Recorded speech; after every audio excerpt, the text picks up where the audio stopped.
Our story begins late one night in a small town somewhere in the southern United States.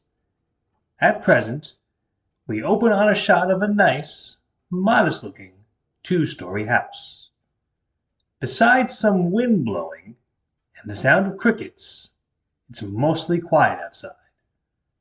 Soon, we pan closer to the house and dissolve to a shot of a particular room within.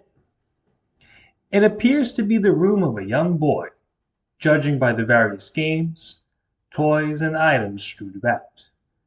Though currently, these items are all in shadows, as the lights are out, and a figure is in bed in the center of the room.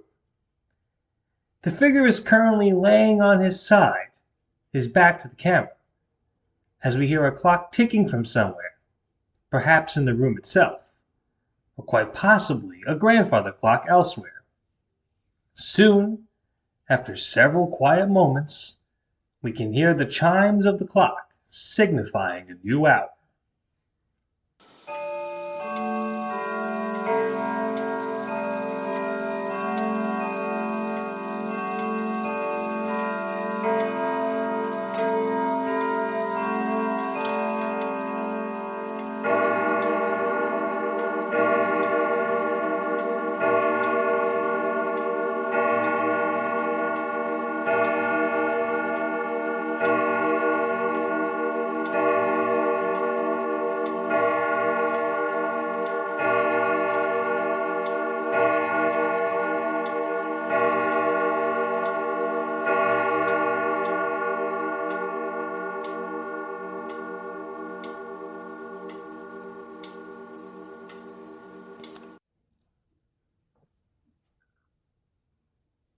It is midnight. Slowly, the figure stirs and rolls onto his back. In shadow, the figure's eyes open and he peers to his right, looking at the door to his room. He listens for several moments. It is quiet.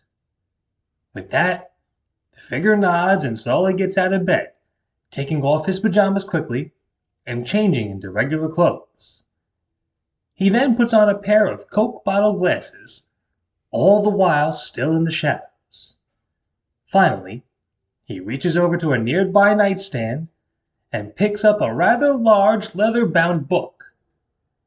Carefully, quietly, he tiptoes over to his window and opens it, then climbs out gingerly to a nearby large tree branch, sturdy enough to support his weight. He gingerly closes his window once he's on the branch, and he shimmies down the tree, book in hand, and proceeds into the night. Soon, we dissolve to a patch of woods somewhere within the town. Into the shot comes the boy who has just snuck out. Now that he is in the moonlight, we can see that he is a somewhat timid, nervous-looking boy with glasses. This is Michael, aged around 11. He nervously looks about as he walks through the woods. Soon, we hear the loud hooting of an owl. Michael gasps and frantically looks about.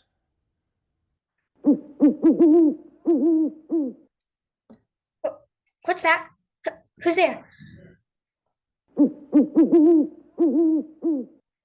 Oh, just an owl. That's no cause for alarm, right? Michael nervously takes a few more steps, but he soon stops and begins to shiver. He hugs himself for warmth briefly, then rubs his hands together, trying to get them warmer. Ugh, of course. Dummy that I am. I forgot to bring a coat and gloves, and it just has to be the coldest night of the year. Then again, my teacher, when she taught us about the weather, did tell us that late in the year, temperatures do get coldest at night, especially at midnight, which is the current time that I'm out here, out of my house. Me, Michael, sneaking out of my house without my parents knowing. Golly, I don't think I've ever been out this late before, even for New Year's Eve. Gee, maybe I ought to go back. Just go back climb into bed and call this whole thing off. If I'm quiet enough, Mom and Pop will never suspect I snuck away. No. No, Michael, you promised yourself he would take a chance. Promise he'd be brave. You heard what the other fellows said in town. If you don't want to be considered a sissy, go out after midnight if you want to go exploring with that book of yours. Michael slowly walks past a large tree that is hidden in the shadows. As he walks past it, suddenly, a pair of eyes slowly flutter open. As they adjust to their current surroundings, the eyes land on Michael and watch silently. Soon, we hear the faint giggle of a girl.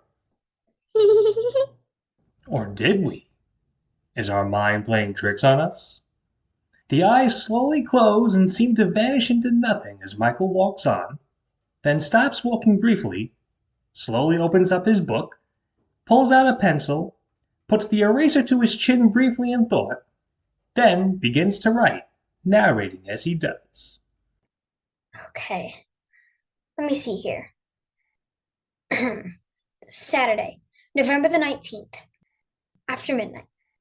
I left my house and journeyed into Sawyer's Woods, where the other boys recommended I go if I want to catch some ghostly activity. So far in the past 10 minutes, I've not encountered anything just yet, but I will update my logbook if I do see or hear anything. Michael closes his book and nods, then slowly takes a few steps away from another nearby tree. Unbeknownst to him, the same pair of eyes from before open up, seemingly from within the tree. They bat sweetly a few times and gaze at Michael, who is obliviously scanning ahead of him. For a second time, we hear the faint giggle of a girl. Michael, upon hearing this, is startled. The eyes close and vanish as Michael looks frantically about. What? Is someone there? I swear I heard something just now, like a girl laughing. Are my ears playing tricks on me? Michael nervously checks his immediate surroundings for the source of the noise. Soon, though, we hear the sound of a tree branch snapping and rapid footsteps. What was that? Okay, whoever that is, knock it off and show yourself. I'm warning you. Michael grips his book and shivers with fear. He slowly backs up towards a nearby tree, muttering nervously as he does. Just keep calm, Michael. It's not good of any panic. Panicking is the absolute worst thing you can do in a situation like this. Just breathe. Just breathe. And you'll be fine. On cue, Michael's back hits the tree, which startles a black cat nestled on a low branch. The cat hisses, then lets out a screech and bounds over Michael's head into the night. I'm panicking! I'm panicking! Michael attempts to run, but in his panic, he trips over his feet and tumbles to the ground, his glasses falling off and landing on the ground as he does. Michael groans as he lays on his back, rubbing his head in pain. Ow. As Michael groans some more, still on his back, for the third time, the pair of eyes open in the shadows. Soon, though, the figure associated with the eyes takes a few steps into the moonlight. We now see that it is a girl, Emma Lou, looking to be about the same age as Michael. She is a pretty, well-kept girl, wearing a gray and white outfit, one that seems to be equal parts girlish, but also casual and somewhat tomboyish. She is a sweet-looking girl-next-door type. She gazes at Michael silently and smiles, seeming to be quite surprised, yet also delighted to see someone out and about with her. Ugh. Oh, I can't stay laying on the dirty, cold ground. Who knows how many bugs could be here? Michael slowly sits up, a long beat. He puts his hands to his eyes, then lets it drop. Wait a second. My glasses! Where are my glasses? Oh no, they must have fallen off my face when I tripped and fell. Michael squints and looks around, trying in vain to find his glasses. Panicking, but carefully, he carefully puts his hands to the ground to feel around, but his glasses are just off to the side of him. Oh, gracious. Oh, dear. I hope I find my glasses. And fast. I'm as blind as a bat without them. Oh, goodness me. Emma Lou puts a hand to her mouth in a silent giggle as she watches Michael search for his glasses. Finally, she picks up the glasses and, sweetly, she taps Michael on the shoulder. Excuse me, but are these your glasses? Huh? Oh, thank goodness. Yes, those are them. Thank you so much for finding them. My pleasure. Emma Lou hands Michael his glasses as he huffs on them and pulls out a hanky to clean them. Gosh, my mother would have been furious with me if I came back without my glasses. Bad enough I'm out here at midnight, but to come back without glasses, she'd have grounded me and said, Michael, don't you know how terribly expensive glasses are? She's right. Of course, you see, nowadays glasses can cost. Another long beat. Michael finally realizes that someone, Emma Lou to be exact, has handed him his glasses. He does a double take, then locks eyes with Emma Lou, who smiles sweetly in return. Well, tell me, how much do glasses cost? What the? Whoa, whoa, whoa! In his surprise, Michael stumbles backwards, tripping over a tree root and falling over. He splats on his behind in a pile of leaves as Emma Lou puts a hand to her mouth, surprised, and also trying to stifle laughter. Ooh, I'm gonna feel that in the morning. Oh, gosh. Here, let me. Emma Lou grabs Michael's hand, then helps him to his feet, slowly dusting him off as she does. There we go. Are you okay? Yeah, thanks. Hey, now cut that out. I can't take any more scares. I'm sorry. I don't mean to keep scaring you. But you gotta admit, it was kind of funny. The way you landed with that perfect sounding thump. Tell that to my evening behind. I'm sorry. I don't mean to be rude. My parents both taught me to be respectful to girls. What's your name? My name is Emma Lou. That's a pretty name. Ain't you a sweetie pie? Thanks. What's your name? I'm Michael. Well, Michael, it's a pleasure to meet you. Golly, you're awfully cute. You think so? Well, of course I do. Michael smittenly grins, and he blushes a deep red and turns away, very bashfully. Oh gosh, I don't know about that. Ah, shucks. Oh golly. You're cute, and you're funny too. Thanks. And you're the prettiest girl I've ever seen. Gosh, I guess we're getting off on the right foot already, huh? Ain't that swell? Gosh, I guess it is, huh? So, tell me, Michael, what brings you out here so late? Are you doing some kind of undercover mission? Some kind of espionage or spy work? Don't worry, your secret will be safe with me. I won't tell a soul. Oh gosh, no, nothing like that. I'm not nearly interesting enough to be a spy. Don't sell yourself short. You're out here after midnight, aren't you? That ought to prove you're hardly boring, don't you think? I guess that does make me interesting, doesn't it? So, come on, tell me! What's a fella like you up to? And about here, Ooh, what's that book you got there? It looks neat. Is that part of what brought you out here? Oh, this? Well, I don't mean to brag, but this here book is my pride and joy. It's my handy dandy ghost logbook. You see, it just so happens that I'm the president of my town's Young Ghost Hunters Club. To be honest, I'm the only member of the club. Actually. See, most of the other fellows think I'm too weird, too nerdy, too much of a sissy to be taken seriously when it comes to ghosts. And the girls? Well, they're all too scared to be a part of a club that hunts ghosts. So here I am, just me, Michael, hunting for ghosts. I mean, it hasn't been all for nothing, of course. I have seen some ghostly activity, and I put it all right here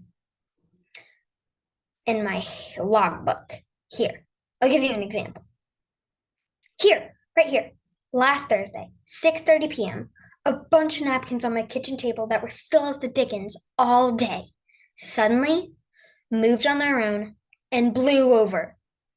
Seems like ghost activity to me, wouldn't you say? I mean, my mom and dad tell me it was just the wind blowing from the back door, which happened to be open, but I'm no dummy. Napkins don't just fall over all willy-nilly now, do they? No, I don't think they do. Wowie. Michael, that sounds so fascinating. A ghost hunter, huh? Golly, that's impressive. That's for sure. Well, thanks. Boy, that's swell of you to say. Gee, I'm being rude. What about you, Emily? Why are you out here tonight? What's your story? I suppose it's because I really like nights like this. Calm, crisp, beautiful nights where the moon is full and the crickets are chirping up a storm.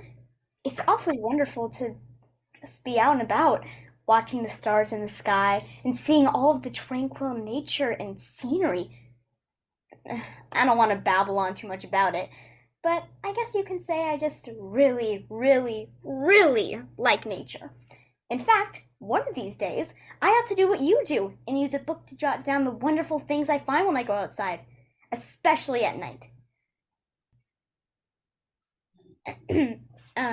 Him, Michael, you okay? You got awfully quiet. Golly, you have really nice eyes. I could gaze at them for days. But it doesn't hurt that this is the longest unbroken eye contact that a girl has ever made with me. You you think I have nice eyes? That's that's so sweet of you. Gee, I don't think I've ever been complimented like that. Ever. Really? Gee, I'm surprised. I figured the other fellas in town would notice a girl like you. Your eyes, your nice looking hair. You like my hair too? And your smile too, and the cute way you giggle. Wow. This is the first time a fella has ever courted me with sweet talk. I never, ever heard it before. Even back then when I was, uh, new in town. You're just the cutest thing ever. Oh gosh. Oh, shucks. And look at you! You look like a tomato. Your cheeks are so red. You're so darn cute, I can't stand it. If you keep this up, my face might turn permanently red. Gee, I wish a girl like you lived in my old town. Oh, you moved here recently? Gee, I figured there was a reason I've never seen you around here back when I was, growing up. Yep, I moved here about 6 months ago. My dad got transferred to a new factory in town. It's a higher paying job, and he has an assistant manager title, and that's swell, but It meant leaving behind all my old friends and my old life. I mean, this here town is nice and all, but I'm not making friends like I had in my old town. Like I said, the other fellas here think I'm weird, nerdy, sissy. The girls are nice and all, but they don't really seem to gravitate to me in terms of friendship. Gee, that's awful. And not very nice on the part of those blockhead boys. Gosh, I'd give those dummies a piece of my mind if I was still around. I mean, well, if the girls would back me up, who knows what those overgrown apes would do with just me confronting them? Gee, you seem to correct yourself an awful lot. Are you okay? Well, it's just a little quirk of mine, I suppose. I mean, don't we all sometimes correct ourselves to make sure we say just the right thing? You know, that does make sense. Good. Good. Meanwhile, near a road that's by the woods, a car eases up to a traffic light which has just turned red. The car radio is playing at an audible but not too terribly loud volume. The song in particular, Jim Dandy by Laverne Baker. As the music starts, Emma Lou's eyes light up and she happily gasps. Oh, this is my favorite song ever! I love Laverne Baker singing. It's simply gorgeous. I'm sorry, but this song always makes me want to dance. Well, certainly won't stop you. This is a fun song. You're right. Come on, cutie pie. Dance with me. Me? Of course, silly. Oh no. Not me.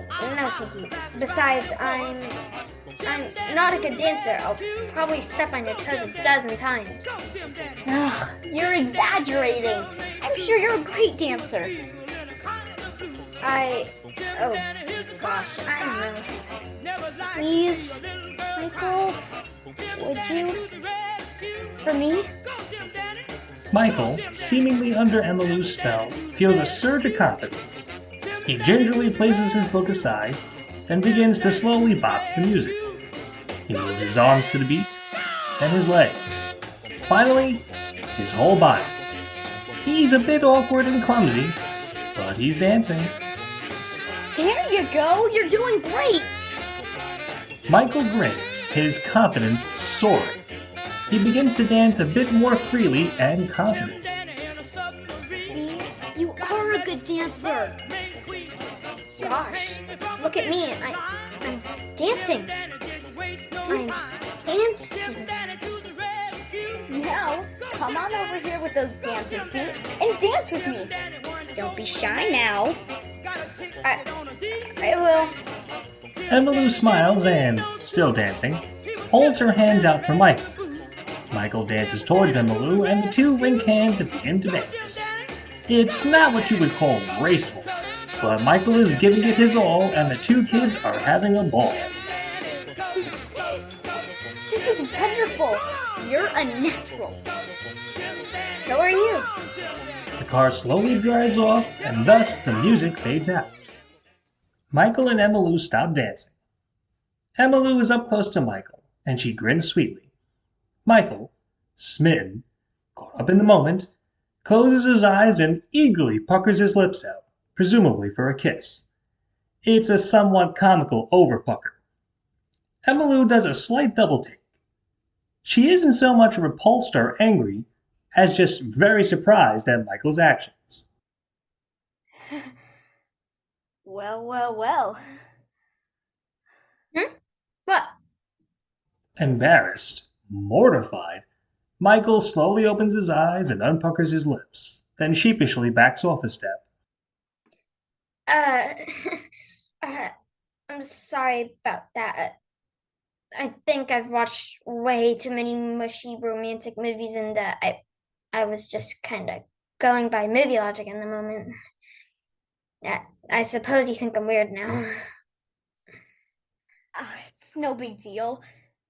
Besides, I thought it was awfully sweet of you. I don't think I've ever had a fellow want to kiss me before. It sure feels nice to be wanted. Well, to me, it's nice to meet a girl as pretty and sweet and friendly as you. Uh, really? Really, I was very hesitant about sneaking out of my house tonight. I thought it was a bad idea, but right now, right now I'm realizing it wasn't such a bad idea after all. Really? Really? Really, really. Emmylou smiles sweetly and bats her eyes as Michael gazes at her in return with a smitten smile. Soon, gathering up his courage, Michael moves a step towards Emmylou, slowly opens up his ghost logbook to an empty page, then holds out a pencil to Emmylou. Say, Emily, Uh-huh. I, I know this is gonna sound crazy, sound very forward since we only just met and all, but would you mind terribly if you could maybe jot down your phone number? Maybe it's the full moon. Maybe I'm just an 11-year-old hopeless romantic at heart, but I'd love to call you sometime. What do you say, huh? Oh, golly. I normally say yes to something like this in a second, but I can't. You, you, you can't? I'm afraid not. I'm awfully sorry, Michael. I don't understand. Gee, you do think I'm weird after all, don't you? What, with my being all socially awkward and my ghost hunting stuff? I, I, You don't have to lie to spare my feelings, Emily. I'm used to it. You can be honest if you want to. no, Michael, it's not you. Not in the slightest. You're so very, very sweet and kind and friendly and cute. It's it's something else. Well, if it's not me, what is it? I, I don't think you'll quite believe me if I tell you. Try me.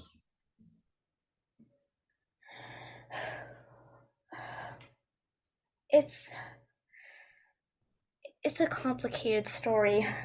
A very complicated story.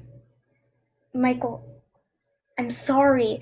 You're sweet, but I just can't. You must understand. Emily, please, at least try to explain why.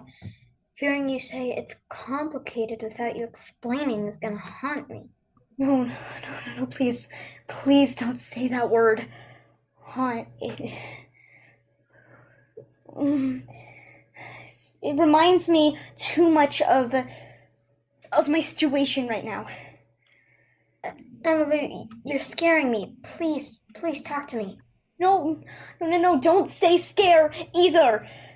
Michael, I beg of you, just let this go and we'll leave it at that. Please. Emily, please tell me what's wrong. Suddenly, we hear the sound of an old-time car backfiring, as well as a car horn honking loudly. Michael, petrified, looks around in alarm as Emmylou's face turns into a look of sheer fear. What the heck was that? Was that a gunshot? Oh, no, it's him. He's here to find me again.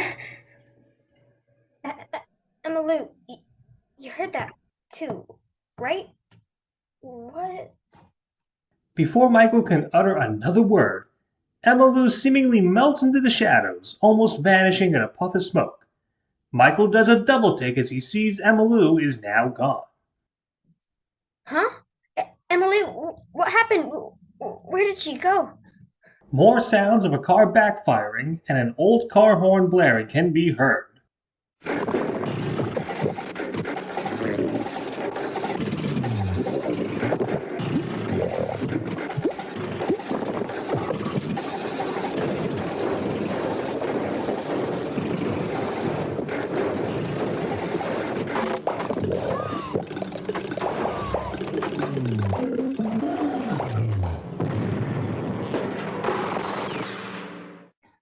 Soon the source of the noise roars into view. It is a slovenly, fat man dressed in ripped and tattered clothes. Think a human form of Peg Leg Pete from Disney. He is driving a jalopy-like vehicle, and it is full to the brim with various sacks filled with items. His car screeches to a stop a few yards from Michael, who can only stare, his jaw dropped. The man is Amos Slade. He has a cold, menacing, evil look to him as he slowly steps out of his jalopy, carrying a small box with him. He slowly approaches Michael, who is frozen to his spot. Amos finally stops before Michael and looms over him, then takes out some chewing tobacco from his box and places it in his mouth. He chews it in a disgusting, noisy, messy manner. He spits a wad out of it, then glares at Michael again. Uh, um, hello there, sir. Well, well, well. What do we have here, huh? Tell me something, Four Eyes. What's a little pipsqueak like you doing out so late, huh?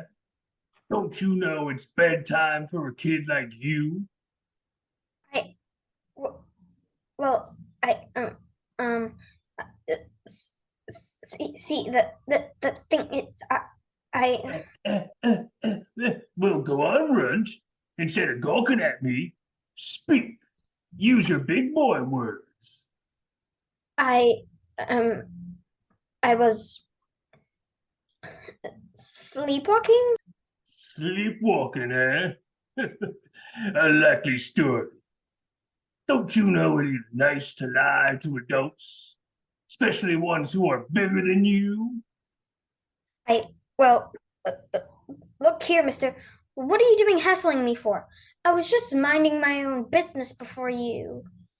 Amos grabs Michael by the shirt collar and lifts him up so that they are face to face. Michael is petrified. You watch how you speak to me, sissy. I won't hesitate to slap some respect into you. Yes, sir.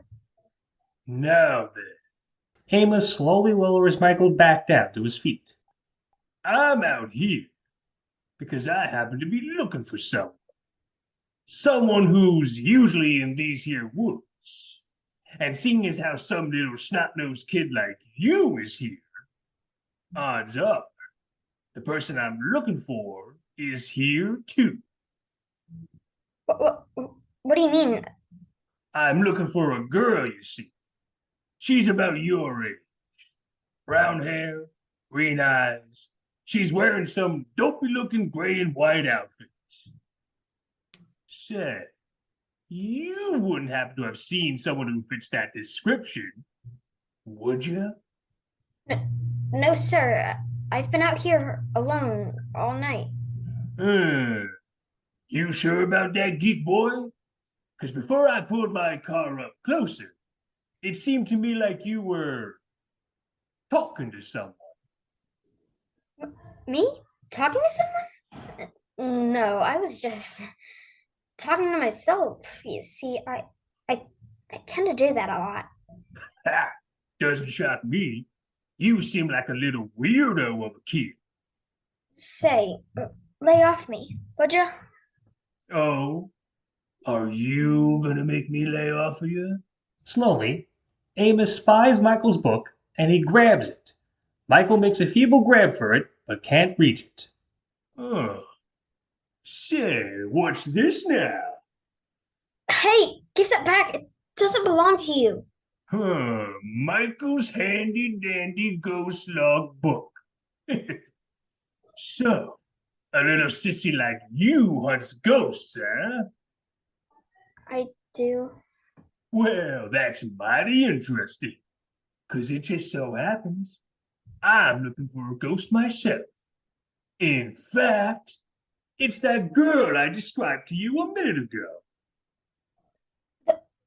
The girl? Yep, that there girl ain't of this world, and she, needs to be gotten rid of. I've taken it upon myself to get this ghost back to whatever place it came from.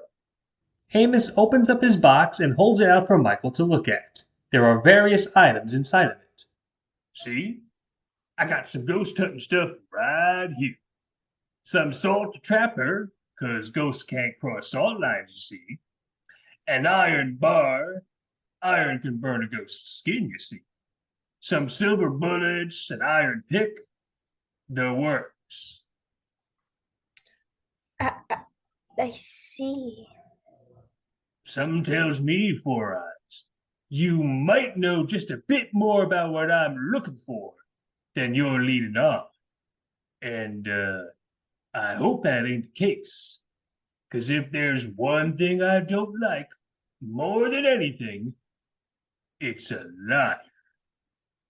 You ain't a liar, are ya? No, sir. Well, I think maybe, just maybe, I'm gonna circle around this area in my car once, just to take a look around. And when I come back here, you'd better still be waiting, 'cause I'm gonna ask you one more time if you've seen anything. And you had better have some more information for me when I do ask you again. Got it? Got it, Pipsqueak? Got it. Slowly, Amos spits out a wad of his tobacco into an empty page of Michael's book. He cackles as he walks away. Ugh,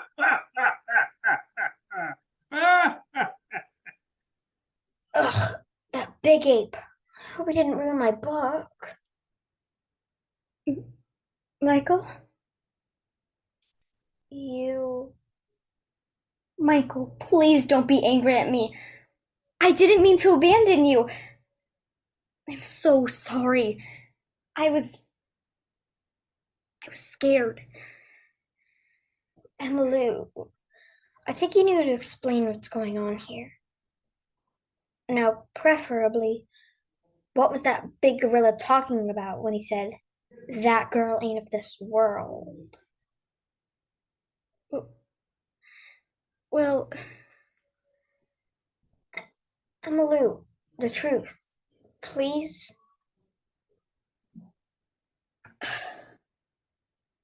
well, there's no sense in lying anymore.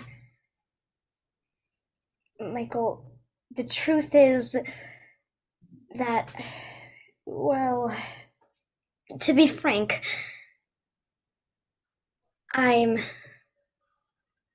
a ghost. Ghost? Oh my God. Shh! Emmylou frantically covers Michael's mouth with her hand. Michael! Not so loud! Especially if he's still slinking around in that car of his.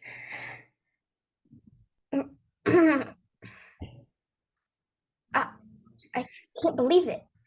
A ghost. Here, in front of me.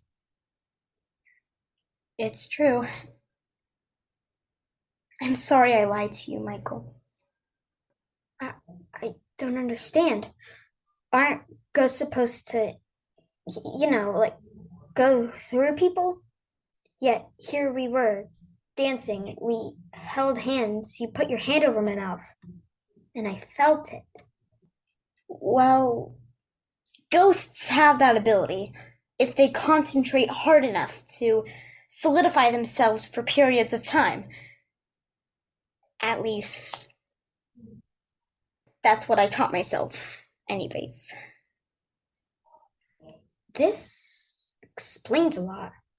Why you kept correcting yourself, why you wouldn't give me your number. It makes sense now.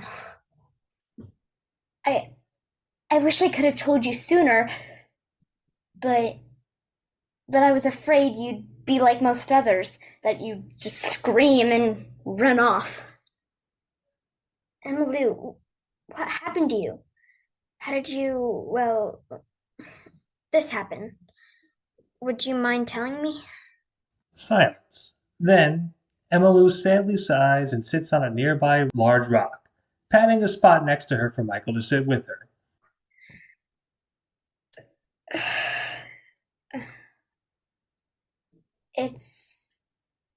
It's like this. See, about 2 years ago, before you moved here, it's like you said before, I used to be, well, alive.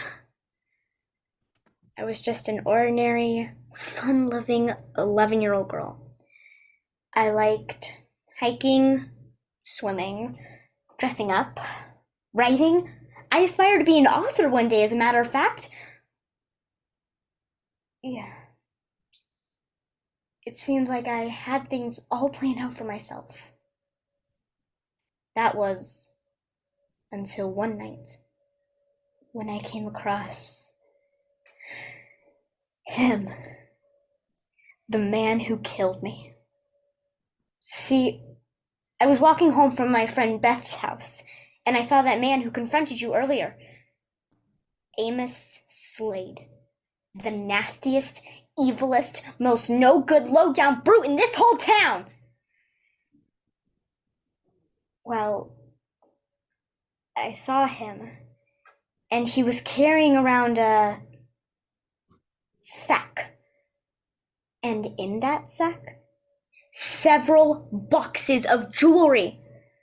I had heard some of the older ladies had been robbed of their jewelry in town, but no one seemed to have a clue who had done it. But now I saw the culprit up close. Unfortunately, he saw me too.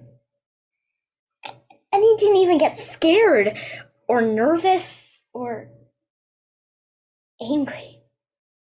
He just gave a great, big, wolf-like, horrible smile and said, "Well, princess, I think you're in the wrong place at the wrong time." I tried to get away, tried to tell him I wouldn't tattle on him, but he just chased me. He chased me for almost a mile. And then he finally cornered me in these here woods. And he put his hand over my mouth to smother me. I tried to scream, but he just clamped down further and further and further until it was over. The next thing I remember was floating above my lifeless body. And ever since then, I've been roaming around in these woods, waiting for the day that someone, anyone, would get that evil, horrible Amos Slade to confess to what he did, so that my spirit can finally rest. Oh my gosh. Wanted the truth. There it is, all out in the open. If you want to run away and head back home, I won't stop you or blame you either. No, I won't run. A beat. Michael slowly, carefully goes to reach for Emmylou's hand, then stops and looks at her, as if seeking permission. She nods, and he takes her hand in his. squeezing it gently. And Lou, you mean to say that no one believes Amos Slade killed you? Not one. Not even my parents believed it. As far as the police were concerned. As far as everyone was concerned. I was just a victim of a horrible accident. They figured I got lost, disoriented, and froze to death. Or I slipped and fell and never woke up. No one suspected Amos Slade. He was free to continue his horrid way of life. My parents were heartbroken and packed up and moved weeks after my funeral. To this day, I don't think it even crossed their minds that I was murdered.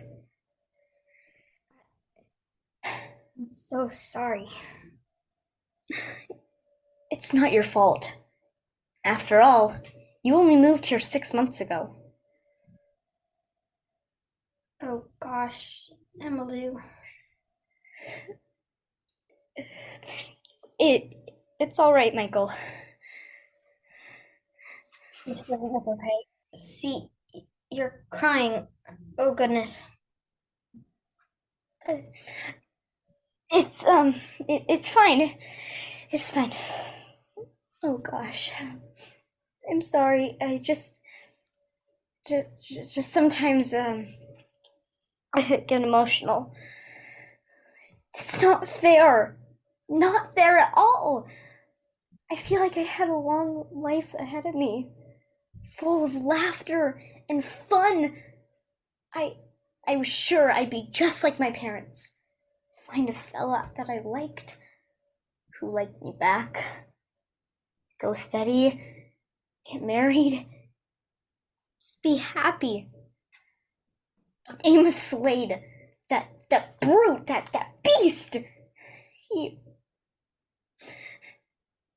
took it from me and got away with it too. Why me? Emmylou softly weeps into her hands. Michael, himself wiping away tears, slowly moves Emmylou's hands away from her eyes, then dries her tears with his hands, very carefully and gently.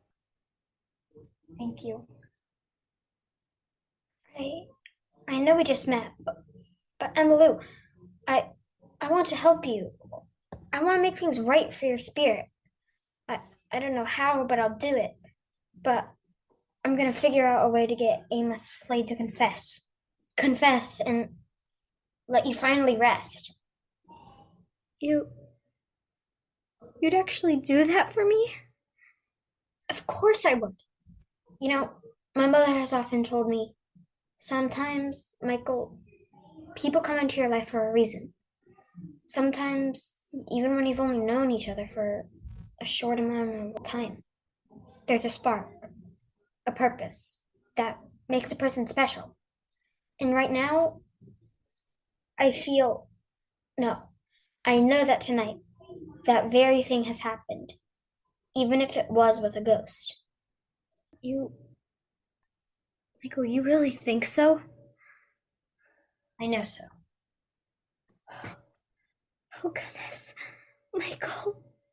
Slowly, as some romantic instrumental music plays, Emmylou and Michael gaze smittenly at one another, and they both smile bashfully at the same time. Emmylou bats her eyes sweetly as Michael grins and blushes.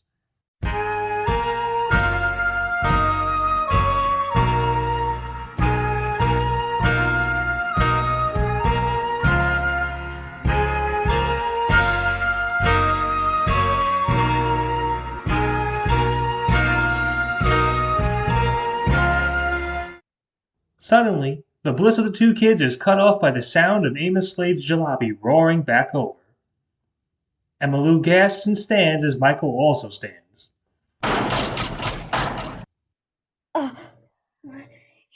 He's back. Emily, stay out of sight. I'll face him down. No.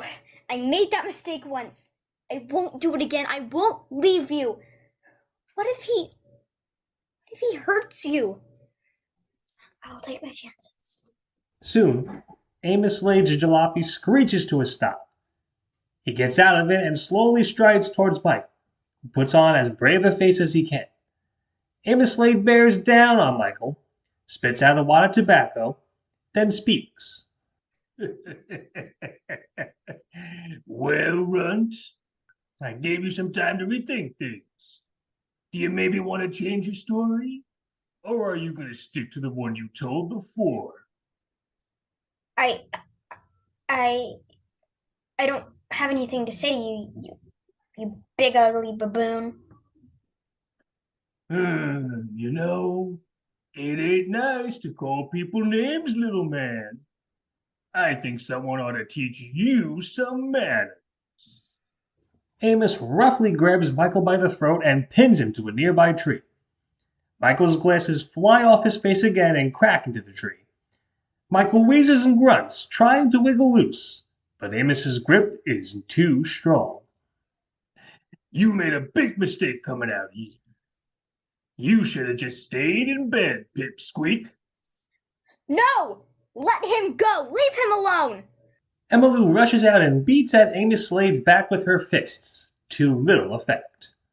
Emmylou, no! Get off of him, you beast! Amos roughly bangs Michael's head against the tree, then shoves him aside. Michael's legs turn to jelly and he collapses to the ground as Emmylou gasps. Her eyes widen in fear as Amos Slade looms over her. Well, well, I've finally found you again, princess. You're a mouthy little ghost, ain't you? Trying to tell that little runt about my offing you, huh? Well, how's about I kill you a second time? You wouldn't dare! Oh, but I would. Amos motions to his box of supplies that he showed Michael earlier. I'm well prepared, as you can see. I won't let you! Get away from me, you ugly monster! Emmylou stomps on Amos Slade's left foot, then his right foot, then manages to slap him across the face. Oh, I think you need to learn some manners more than he did. Amos grabs an iron bar from his box of supplies, then he roughly grabs Emmylou by the wrist. I think I'll start by burning those dainty little hands of yours. No! Let go! No! Meanwhile, Michael, dazed, shakily comes to. He spots Amos Slade grabbing Emmylou. Quick as he can, Michael grabs Amos Slade's hand and bites down on it. Slade drops his iron bar. Get away from her. You should have just stayed down, twerp. Slade roughly backhands Michael across the face. Michael groans and collapses again. No, Michael! Now then. You monster! He should have just minded his own business. Just like you should have 2 years ago, princess. I'll show you, princess. I'm not as useless as you think. Thinking quick, Emmylou grabs Amos's box filled with his items, and she tosses it down a nearby hill. It tumbles to a far spot below and settles into some bushes. Oh, no! Oh, dang-nabbit! I needed that stuff. I'll be back once I get that box. And when I am, you're toast, little girl. Don't bother going invisible in that ghostly way. 'Cause if you do, I'll finish off your little Prince Charming then. If he's not already. Ugh. With that, Amos Slade goes trudging down the steep hill to try and get to his box. Emmylou frowns as she watches him, But she soon looks to Michael and, highly concerned and fearing the worst, she rushes to his side and gently cradles his head in her hands. Michael. Oh, Michael, no, no, no, no, no. No, no, please. Please don't be. I'll never forgive myself if he did to you what he did to me. Please, Michael. Please open your eyes. Please be okay. Michael.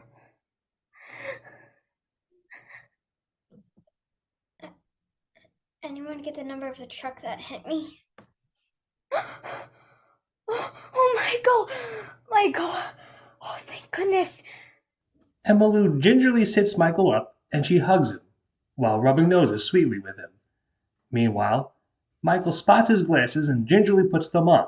They are now bent and somewhat mangled. Oh, you were so brave back there. But you're hurt.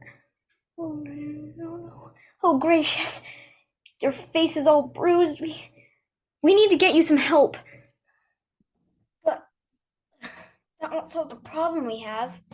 Amos Slade is still out there, and I don't think he's going to give up so easily. Well, I threw that supply box of his down that very steep hill. It'll buy us some time. But how much time? Think, Michael. Think.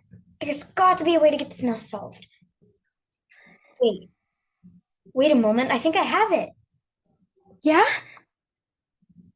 If I remember right, and I'm hoping I do, one of the police stations isn't too far from here. In fact, it might just be a walking distance from here. The police! Yes! But who even knows if they'll take your word for it?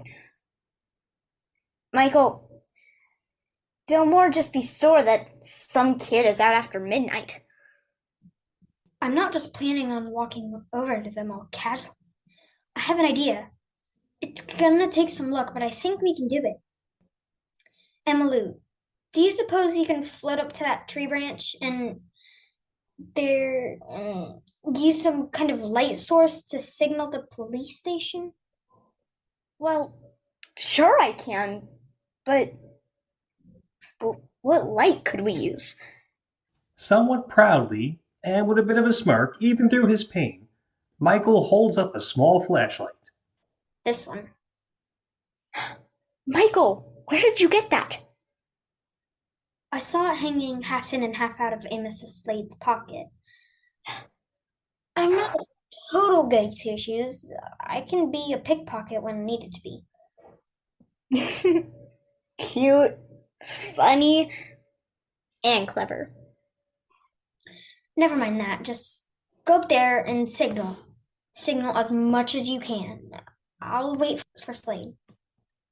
Just be careful, Michael. For me. For you. With an adoring smile, Emmylou slowly floats up onto the tree branch, flashlight in hand. Michael nods and stands at the ready, staring at the hill Amos Slade climbed down.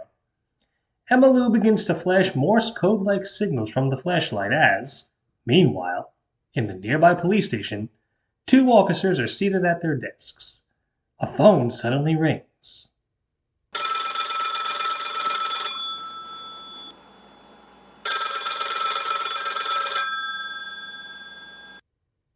One of the officers reaches over and picks up the receiver.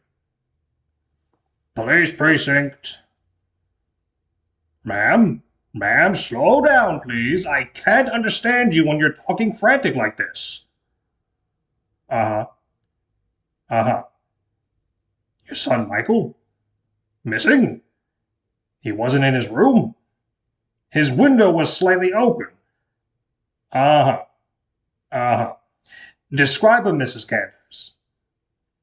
The officer grabs a pencil and notepad. 11 years old, brown hair and eyes, wears thick glasses, possibly carrying a book with him. Okay, we'll send out some patrol cars right now, Mrs. Canders. and we'll send a car to your address to pick up you and Mr. Cantors. Your address is... Okay, good. I'll send out the alert right now, ma'am. Just be ready when the patrol car comes by to get you. The officer hangs up the phone, then goes to a nearby radio receiver and picks up the communicator. All available units. We have a missing child out and about in the area. Name of Michael Cantors. 11 years old, brown hair and eyes, wearing thick glasses, carrying a book. Can a unit please go pick up his parents at 28 Junction Street? They're frantic and want to search as well. The second officer gazes out of the nearby window and sees the Morse code flashing. Hey, you see that? What are you looking at out there? Look, there. The two officers see the flashlight from Emmylou going on and off rapidly several times in the distance. That's no trick of the light. I think someone's trying to communicate. You think it's that Michael boy? It might be. Go over and check it out, would you? Got it. Officer 2 strides out of the station. Meanwhile, Michael stands at the ready as Amos Slade trudges up the hill and into view, his box clutched in his hands. Ugh, that was way harder than I thought it would be. Now I'm in a very foul mood. Amos stops as he spies Michael standing before him. Michael narrows his eyes at Amos Slade, looking as brave as he can. Slade's eyes narrow as well. So, the pipsqueak is alive after all, huh? I'm not afraid of you anymore. You ought to be, because I'm going to do to you what I did to that little brat ghost girl. I don't suppose you could give me a last request before you do your worst. Bah, I can snap you like a twig. It's not going to be that hard. Yeah, sure, Four Eyes. I'll humor you. Make it a quick request. Well, tell me, Mr. Slade, sir, how'd you do it? How'd you kill Emmylou, and do you admit that you did it right? What's going on here? Why are you so curious all of a sudden? It's a crazy story. What can I say? Come on, Mr. Slade, tell me. How'd you do it? And how'd you get away with it? Well, I suppose I can tell you. You won't be doing much talking about it in 2 minutes anyway. See, what I did, and still do, was I go around this dumb old town and rob the decrepit, withered grannies, mostly of their jewelry. Those old biddies are very loaded, you see. Well, there was one day in particular. In a flashback sequence, we see an old-looking but still nice house. At the front door of the house, we can hear commotion from within. It's a lot of crashing and banging and muffled voices. Help! Help! I'm being robbed! Stop it! Stop it! Get away! Keep quiet, you old bag. Just stay on the floor and count to 100, or I'll grind you into the dust you ought to be. The door is kicked open and Amos Slade, wearing a mask to conceal his identity, strides out, a sack slung over his shoulder. He cackles to himself as he walks.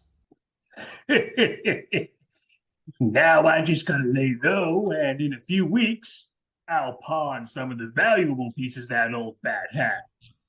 Amos Slade goes to a hiding spot near some trees, undoes his mask and pockets it, then reaches into his sack and pulls out a few jewelry boxes. He opens them and palms some of the rings, earrings, necklaces, etc. He cackles as he admires his haul. Oh, Amos, pretty soon you'll be set for life. I mean, I'll still keep robbing those old biddies, but it'll be because I want to, not because I have to.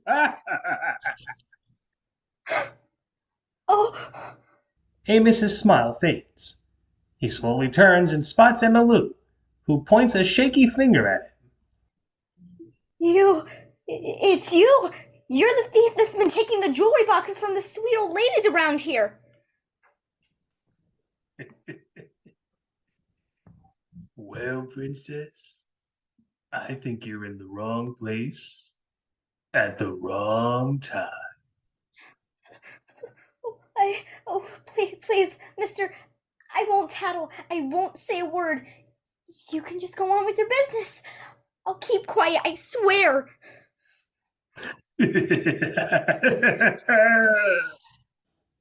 Emma Lou nervously, timidly, backs off several steps. Then she begins to run, with Amos giving chase. Meanwhile, we hear him in voiceover. I chased that little brat for quite some time. I gotta admit, for a brief while, I thought she was gonna get away. Soon, she took a wrong turn into some deep woods, and I cornered her. We cut to Emma Lou, petrified, her back to a large tree. In shadow, Amos Slade cackles, and we see his hand slowly rising up, presumably to smother Emma Lou. Emma Lou's eyes widen in fear, and we see the cackling, almost grotesque reflection of Amos and his hand in her eye, as, with a jarring chord,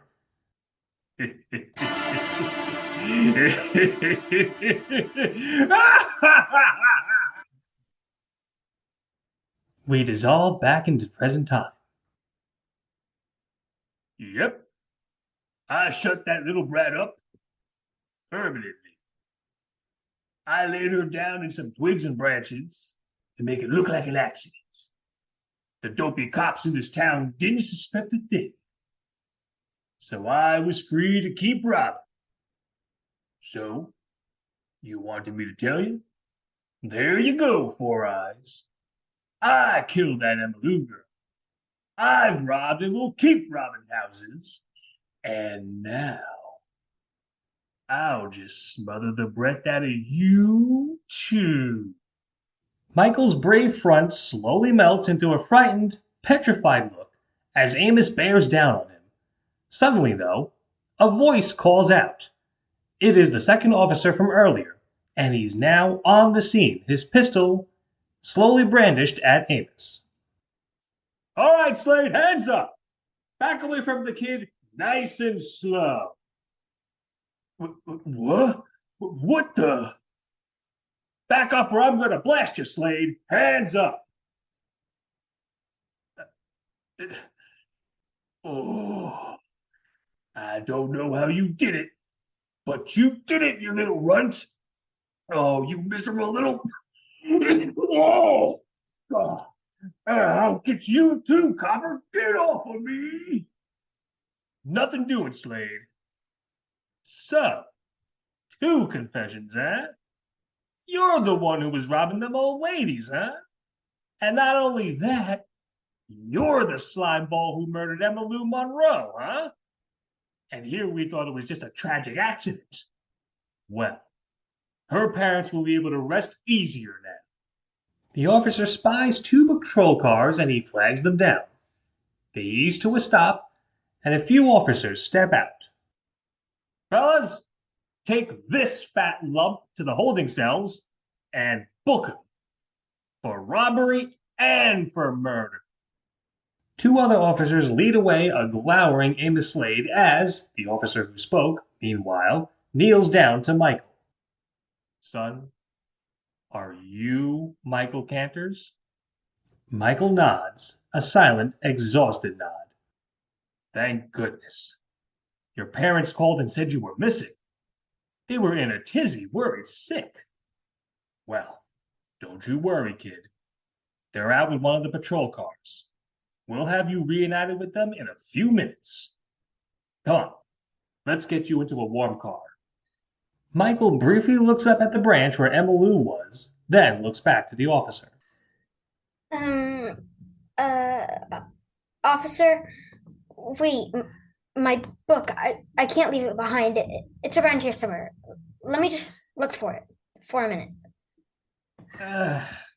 Fine, but don't take too long. The officer departs as Michael sighs, relieved. Thank goodness. Emmylou pops out of her hiding spot and, overjoyed, she approaches Michael. Michael! Malou, Michael limps over to Emmylou, who throws her arms around his neck and hugs him. Michael hugs her back and spins her around twice. Emmylou happily laughs as the hug breaks off. Oh, Michael, you did it! You were amazing, so brave, so sweet, so wonderful.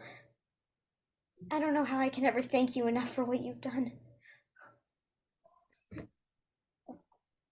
that mean old Amos Slade finally being put behind bars is reward enough. And Lou, and that your spirit finally being able to rest now? You know, on second thought, there is something I can do for you to thank you. There is? Uh-huh. And it's something where I'm awfully glad I'm able to not just go right through you. What do you mean? 'Cause that means I can do this. Emmylou cups Michael's face with her hands, leans in, and kisses him on the lips. Michael's eyes widen in shock and surprise for a few seconds. Then they dizzily cross and close. Emmylou holds this kiss for several moments. Meanwhile, Michael's head, from the very top of it down to his chin, slowly turns a bright red. Finally, with his whole head a bright red, Emmylou breaks off the kiss with a flourish.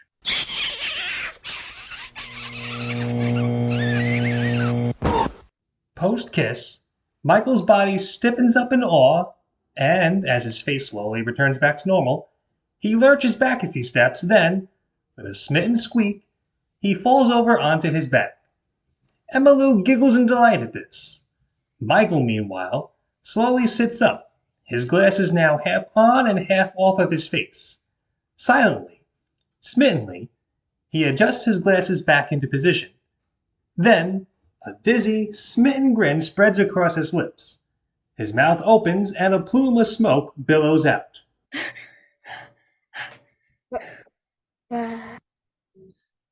Oh, Golly, you are really funny. Funny and wonderful. Slowly, Emmylou's body begins to fade away.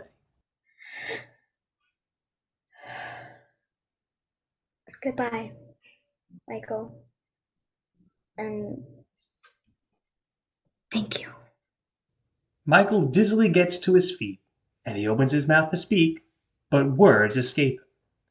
He can only watch in awe as Emmylou turns and walks a few steps, her body fading further and further as she does. Soon, she turns back to look at Michael, smiles, and blows him a kiss gently and sweetly. Michael smiles, catches the kiss, and puts it into his shirt pocket as Emmylou fully fades out, with only her eyes remaining briefly, just as we first saw her. Her eyes bat sweetly a few times, then finally fade out into nothing. Goodbye, Emily. Michael manages a small smile as, exhausted, he takes a few steps forward to where Emmylou was. He spots his ghost log book by a pile of leaves. He picks it up and dusts it off briefly as the officer from earlier comes back on, putting a blanket over Michael's shoulders briefly. "Did you find your book, son?" Huh? Oh, yes, officer. Here it is, right here. "Well, good, good. Come along then, kid. Your parents are waiting for you with another officer by his squad car. Come on." Michael quietly nods as the officer leads him away. Soon, we're coming out of the woods and we see a waiting squad car. 3 figures, their backs to the camera, are just on the side of the car. One is a third officer, and the remaining 2, presumably, are Michael's mother and father. Slowly, Michael and the officer make their way into view. The officer shines his flashlight gently onto Michael's face. Ma'am, is this your boy? Can you positively identify him? It is. Oh, thank goodness, Michael. Michael, my angel. Hi, Mom. Hi, Pop. Young man, you're in a heap of trouble. Sticking out after bedtime, worrying your mother and I silly. I had to ground you until you're old enough to drive. Yes, sir. Don't be too hard on the kid. This little fella here is a hero. He managed to get Amos Slade to confess to a huge string of robberies that he committed. Thousands of dollars worth of jewelry, and it'll all be returned to their rightful owners. Not to mention, we finally got an answer to the death of poor sweet Emma Lou Monroe. That was done by Slade as well. Sneaking out at midnight wasn't the smartest thing, no. But he did good tonight. Yes, George. I think our son getting some horrid crook locked up for hopefully a long, long time can make us overlook any punishment, don't you think? Well, yes. I think our boy being a hero like this can make me rethink giving him a punishment. Phew. Thank goodness. But, Michael, for heaven's sake, your glasses. They're all bent and scraped. They're practically useless. We'll have to get you new ones. Don't you know how terribly expensive glasses are? I do. Mom, I do. I'm sorry. Goodness, your glasses are mangled. You look exhausted and battered. What on earth happened out here tonight, Michael, sweetie? Well, see, what happened was... A beat. A page in Michael's ghost logbook flutters in a very animated way. Michael, curious, opens the book up to that page and looks at it. Slowly, we see something is written on it. Something Michael did not write. It is the words, Midnight, Emma Lou, along with a large pink heart and a smiley face. Michael gazes at the writing and smiles a smitten, happy smile. He wordlessly closes the book, then looks back to his mother. On second thought, it's way too much to explain. At least right now. Besides, I'm almost certain you won't believe it when I tell you. With that, a tired but happy Michael nods to the officer, and the two make their way to Michael's parents as, some ending music playing, the camera pans up and into the night sky. As this happens, you can hear the sound of a slight but sweet giggle. Could it be Emma Lou, just like what we were first introduced to her? It's possible. From here, the camera fades to black and our story comes to an end.